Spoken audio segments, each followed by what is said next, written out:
man was a Dutch Catholic priest, professor, writer, and theologian.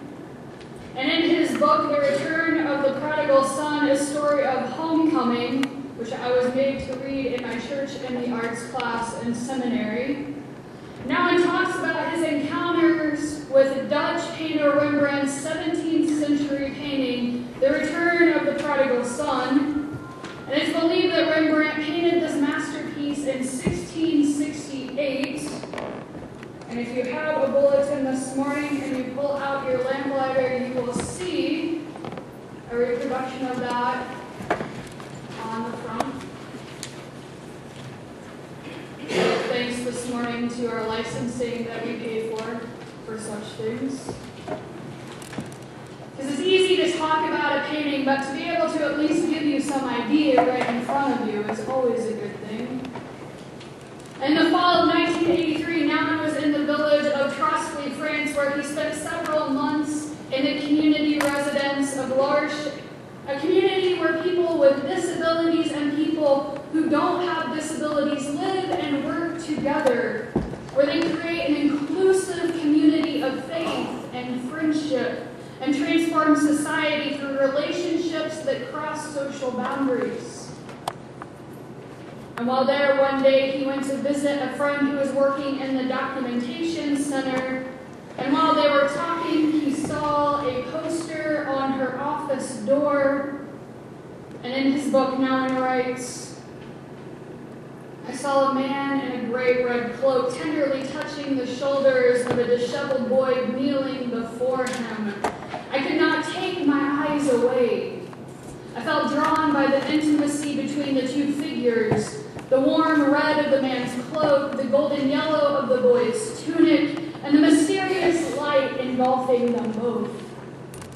But most of all, it was the hands of the old man as they touched the boy's shoulders that reached me in a place where I had never been reached before." When his friend noticed that his attention was on the poster, she told him what art piece it was a reproduction of and asked him if he liked it.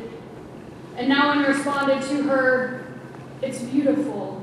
More than beautiful, it makes me want to cry and laugh at the same time. I can't tell you what I feel as I look at it, but it touches me deeply."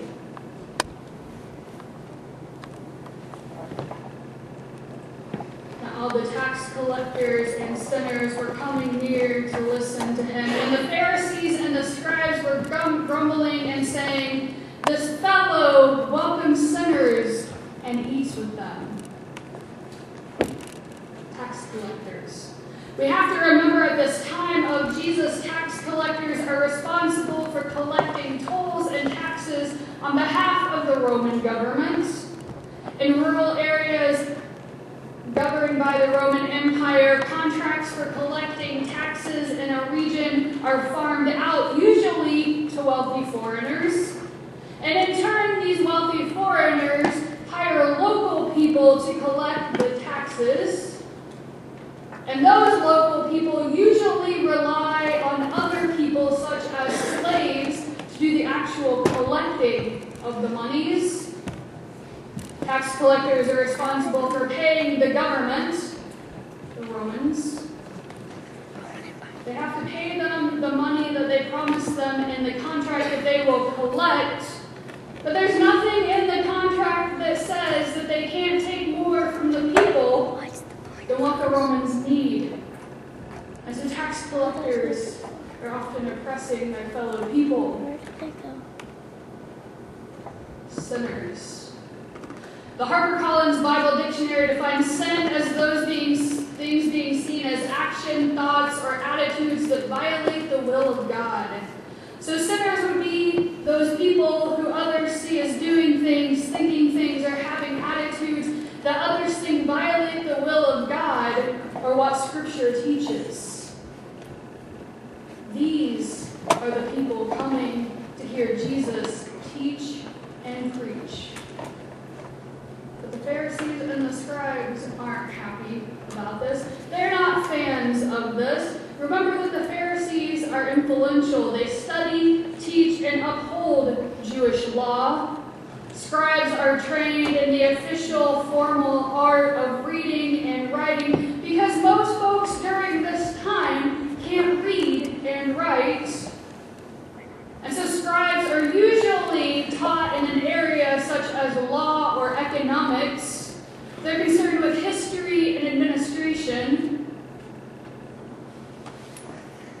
So Pharisees and scribes know Jewish law well, and they know that spending time with, eating with, and drinking with tax collectors and sinners is offensive in Israel, where food laws separate those who properly observe Jewish law and those who don't.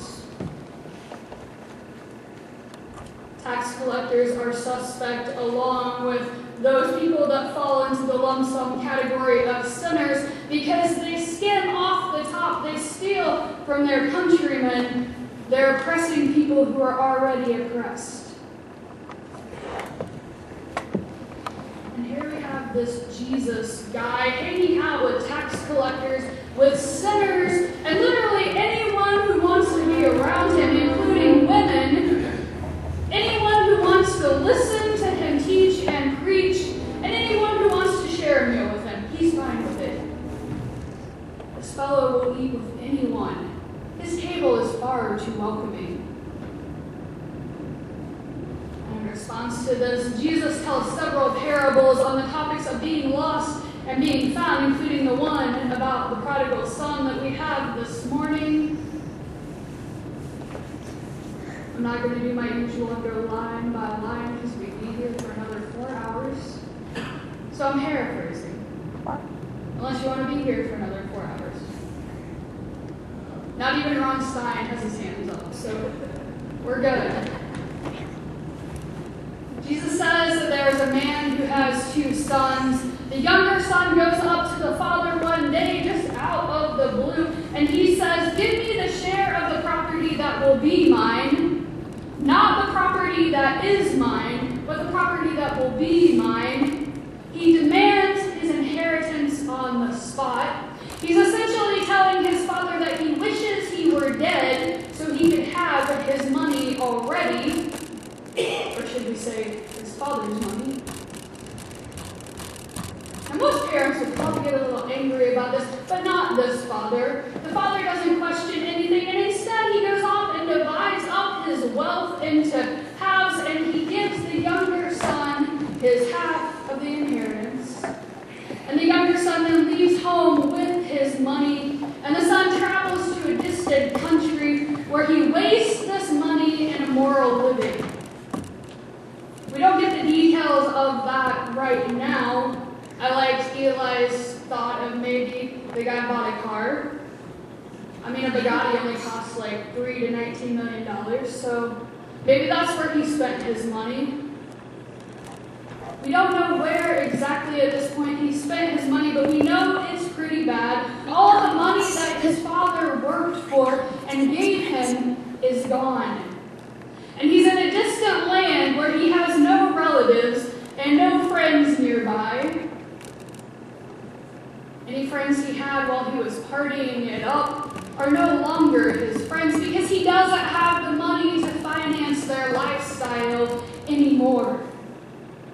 And then we're told there's a famine in this distant land. It's bad enough to have a famine in your own hometown, but to have one in a distant land and you don't even know anyone who could help feed you?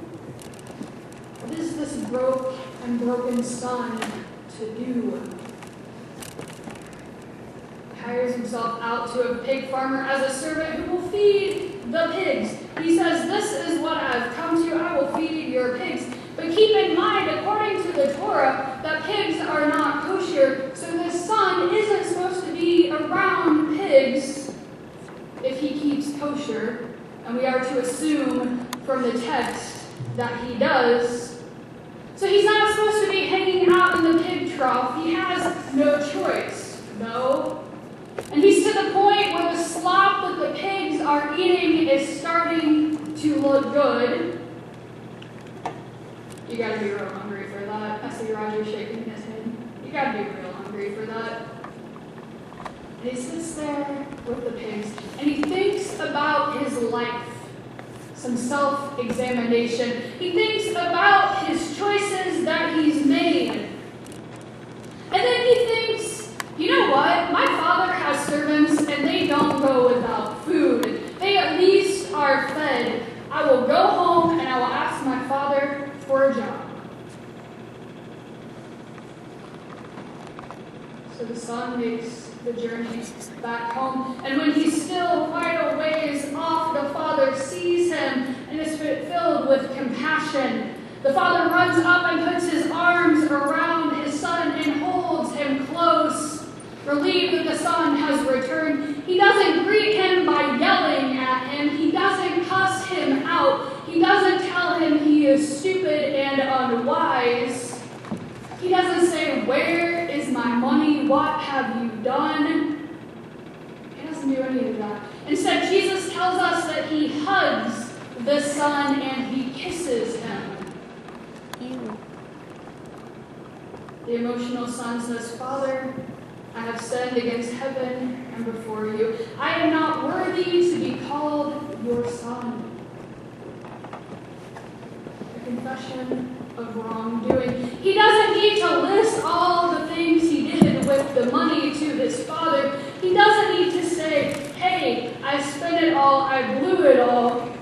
Because when he says, "I have sinned against you because I told you that you should be dead so I can have your money. I've sinned against you, I've sinned against God, I've sinned against our culture." It's all wrapped up right there in that statement. Father, I have sinned. A confession of wrongdoing. I have disrespected you.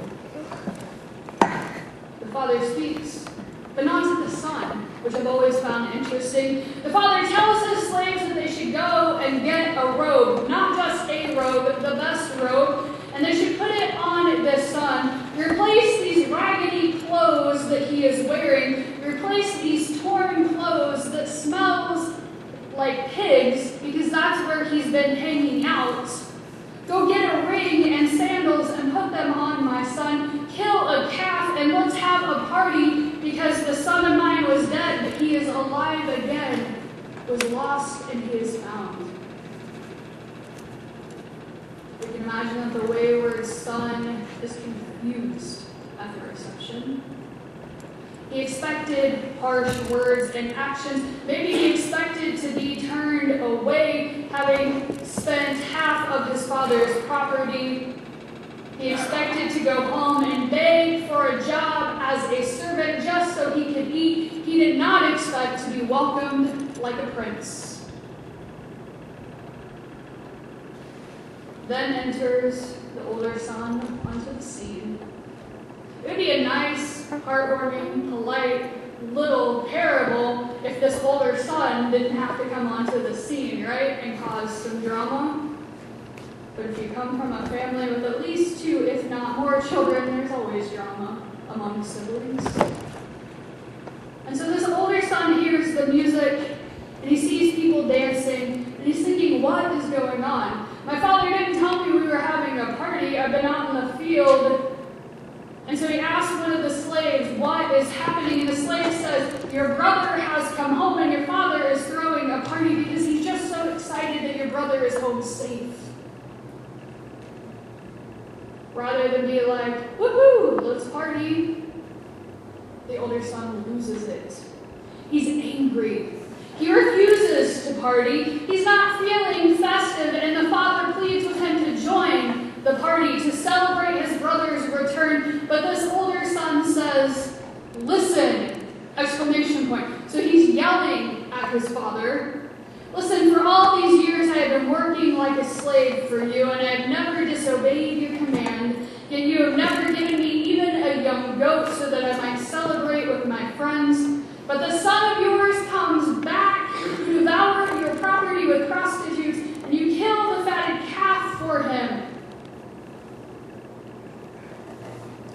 I've always wondered 2 things after this brother speaks. 1, did the older son ever ask if he could kill a goat and throw a party? Because if not, how did he know?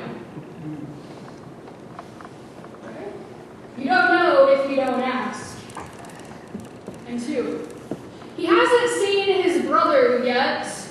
How did he know that his brother spent all his money on prostitutes? Did the younger brother tell a servant and the older brother heard about it from a servant?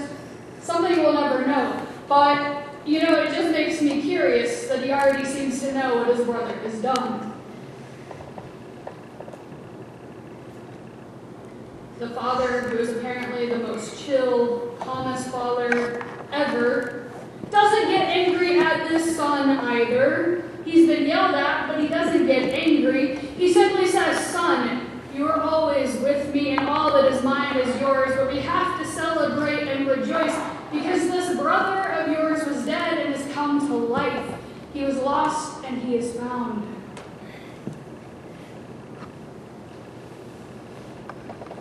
We have the prodigal son. The son who basically told his father that he wished that he was dead so he could have his inheritance instead of sitting around just waiting for his father to die and collect it later. The son who has wasted a large amount of money. The son who partied hard and had a good time spending the money he demanded until there was nothing left. The son who has apparently not been the hard worker, hasn't been the one who has really worked for much of anything, had to go out and make his mistakes, find himself dirty and hungry in a pig pen to think about his wrongdoings and his life. A son who comes home to confess those wrongdoings to his father, filled with remorse after the journey, a change of heart and mind, a confession and repentance. We have the devoted older son. He's worked hard in his father's field. We get that. He's been doing what he should as a son, especially the older son, as someone who will inherit half of his father's property. And it appears that the son hasn't had much fun in his life. And he feels that his younger brother is the favored. Maybe he was glad when his brother left. Maybe that took some stress away. Maybe he thought he would have some peace then. But maybe he was worried about where his brother went. It would be interesting to actually know about their relationship before this. What we do know, however, is that the elder son is angry because his father is throwing a lavish party after his brother went and lived a lavish life, throwing away their father's money. The son thinks about the property and the money, and honestly, he's probably worried that even though the father already gave half of the property to the other son, will the father come back and try to divide the property that's remaining in half again and give it to the other son? And so the older son doesn't want forgiveness. He doesn't want grace. He wants justice. He wants fairness. He wants vengeance, retribution. He wants this brother to be punished. He wants this brother to be grounded.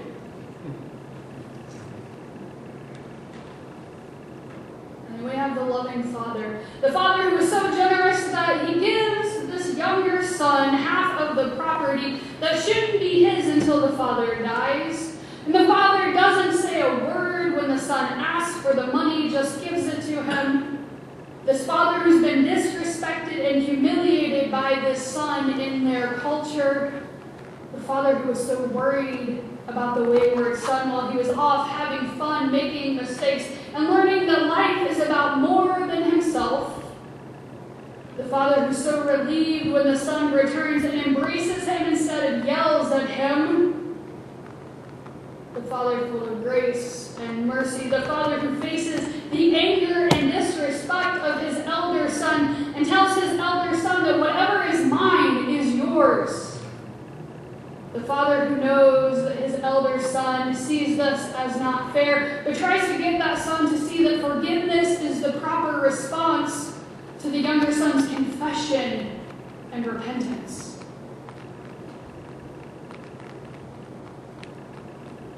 Even though Henry Nouwen had read and heard the parable of the prodigal son countless times before seeing that reproduction poster of Rembrandt's work in 1983, it was only when he came face to face with the scene that he fully grasped the parable. He was so driven by the reproduction that he eventually made his way to the Hermitage Museum in St. Petersburg, Russia, to see the painting for himself, and he sat there for an entire day staring at it. The guards literally had to make him leave when the museum was closed. The painting, which was acquired for the museum in 1776 by Catherine the Great, is still on display in the Hermitage Museum in St. Petersburg, but you don't have to buy a plane ticket to Russia to see it. Thank God for technology. You can do what I did the other day, and if you go to the museum's website, you can take a virtual tour, and you can sit there with it on your computer screen as if you would in person, seeing the son kneeling before his father in rags for clothing and his one shoe missing, while his father embraces him. A scene of confession, a scene of repentance, of reconciliation, of love, of hope, of compassion, of mercy. Leslie J. Hoppy reminds us in Feasting on the Word that Luke chapter 15 begins with a complaint made by the Pharisees and scribes regarding Jesus' willingness to welcome and eat with sinners, those who have done wrong. It ends with the father's welcome to his erring son and a plea to the older son to join his neighbors and his younger brother for a banquet, marking the restoration of community and family ties. And the parable ends with an implicit question: will the Pharisees and scribes join Jesus in welcoming and eating with sinners? And the Most Reverend Michael B. Curry, the presiding bishop of the Episcopal Church in the U.S., but you probably know him as the black bishop who spoke at Prince Harry and Meghan Markle's wedding. Show of hands. There you go. He has this to say about the prodigal son. As the story unfolds, it is clear that the parable is more about the determined, compassionate, infinite providence of God than it is about the ways of God's prodigal children. In the end, this parable points to the great embrace and deep, expansive love, compassion, and justice of God, deeper, wider, and higher than our imaginings. As sometimes prodigal children, as sometimes angry children, we can see ourselves in both brothers at different times. We may not squander someone else's fortune or wish them dead, but we are often wayward children.